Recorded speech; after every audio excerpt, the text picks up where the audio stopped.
अस्सलामु अलैकुम वरहमतुल्लाहि वबरकातुहू व मग़फ़िरतुहू। बर्ड्स ट्रेनिंग में आप सबको खुशामदीद कहता हूँ और ये मेरी सेकंड वीडियो है। और मैंने कहा था जैसे कि आप लोगों से कि मैं आप लोगों के लिए इन्फॉर्मेटिव वीडियोस लेकर आऊँगा और इसी बात को पूरा करने के लिए मैं आपके सामने ये एक इन्फॉर्मेटिव वीडियो लेकर आ रहा हूँ।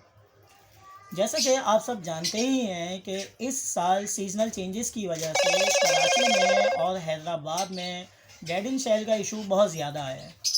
उसका मेन रीज़न ये रहा कि हमारे पास ह्यूमिडिटी को हम लोग कंट्रोल नहीं कर सके।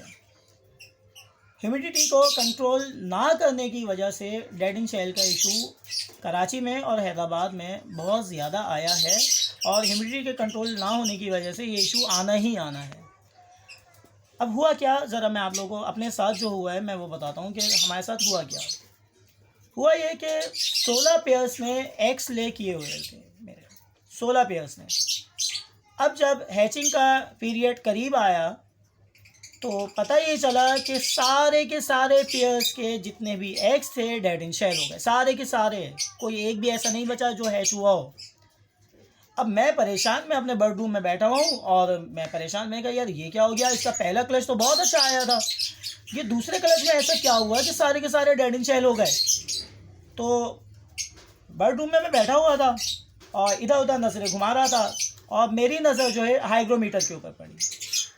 अब हाइग्रोमीटर पे जैसे मेरी नज़र पड़ी और मैंने देखा कि वहाँ पर 31% ह्यूमिडिटी शो हो रही थी। बस मैं समझ गया कि जो 31% ह्यूमिडिटी शो हो रही है यही सबसे बड़ा रीज़न हो सकता है हमारे डेड इन शेल का। Sorry for interruption. अब इसको कंट्रोल तो करना था क्योंकि अभी एक क्लच ज़ाया हुआ है, फिर आने वाला क्लच भी ज़ाया होता अगर इसको कंट्रोल नहीं करते।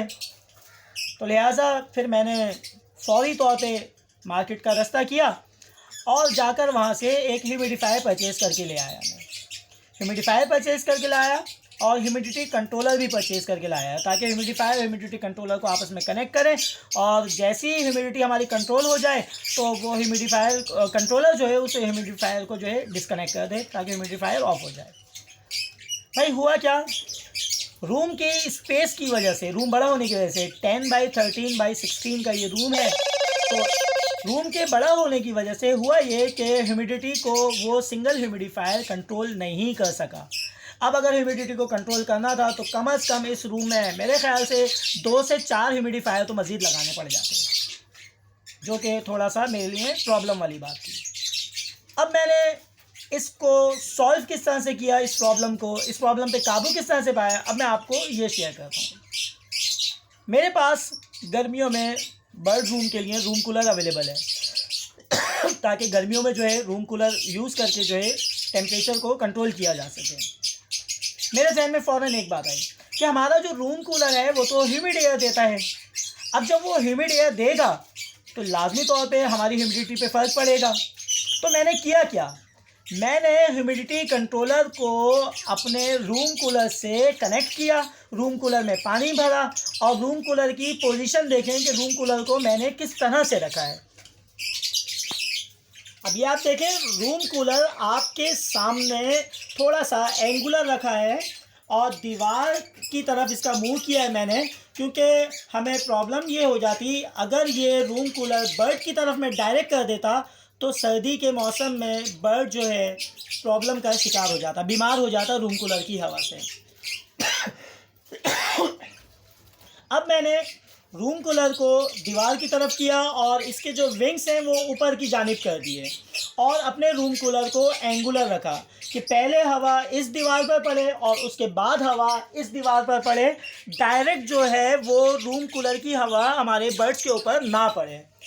अब ऐसा करने से हुआ क्या, अच्छा एक बात और बताता चलूँ कि मैंने ये रूम कूलर जो है कंट्रोलर के साथ कनेक्ट भी किया हुआ है, ह्यूमिडिटी कंट्रोलर के साथ, कि जैसे ही मेरे रूम की ह्यूमिडिटी कंट्रोल हो जाएगी, मेंटेन हो जाएगी, तो ये रूम कूलर ऑटोमेटिक जो है टर्न ऑफ हो जाएगा और रूम कूलर जो है अपना काम जो है दिखा चुका होगा और ह्यूमिडिटी पे काबू पा चुके होंगे। तो अब आप देखें, अभी जो है हमारा ह्यूमिडिटी कंट्रोलर ऑन है, आप चेक करें, ये देखें ये हमारा ह्यूमिडिटी कंट्रोलर है और ये ऑन है। अच्छा, ह्यूमिडिटी कंट्रोलर के ऊपर जो ह्यूमिडिटी शो हो रही होती है और बेसिकली वो ह्यूमिडिटी हमारे हाइग्रोमीटर की ह्यूमिडिटी से मैच नहीं करती है, उसमें थोड़ा डिफरेंस होता है। तो हमें ये एडजस्टमेंट करनी पड़ती है कि किस ह्यूमिडिटी के ऊपर या ह्यूमिडिटी कंट्रोलर में क्या ह्यूमिडिटी रख रहे हैं, तो जो हमारे रूम की ह्यूमिडिटी कंट्रोल हो रही है। अब आप ये देखें, आपके सामने ये रिज़ल्ट है, आप चेक कर लें। 27.7 डिग्री टेम्परेचर शो हो रहा है अभी और 55% जो है ह्यूमिडिटी आपके सामने शो हो रही है। ऐसा करने के बाद हुआ क्या, जो डेड इन शेल का इशू था ना मेरे पास, अल्लाह के करम से सिर्फ ये जितने भी बॉक्सेस हैं तकरीबन तमाम बॉक्सेस के अंदर एग्स मौजूद थे और चिक्स भी हैच हो गए अल्लाह के करम से। और 98% मैं कहूँगा कि मैंने जो है वो डेड इन शेल का जो इशू था ना उस पर काबू पा लिया है। अभी इसके अंदर कुछ में अंडे मौजूद हैं, कुछ में बच्चे मौजूद हैं, आप देख सकते हैं। आप ये देखिए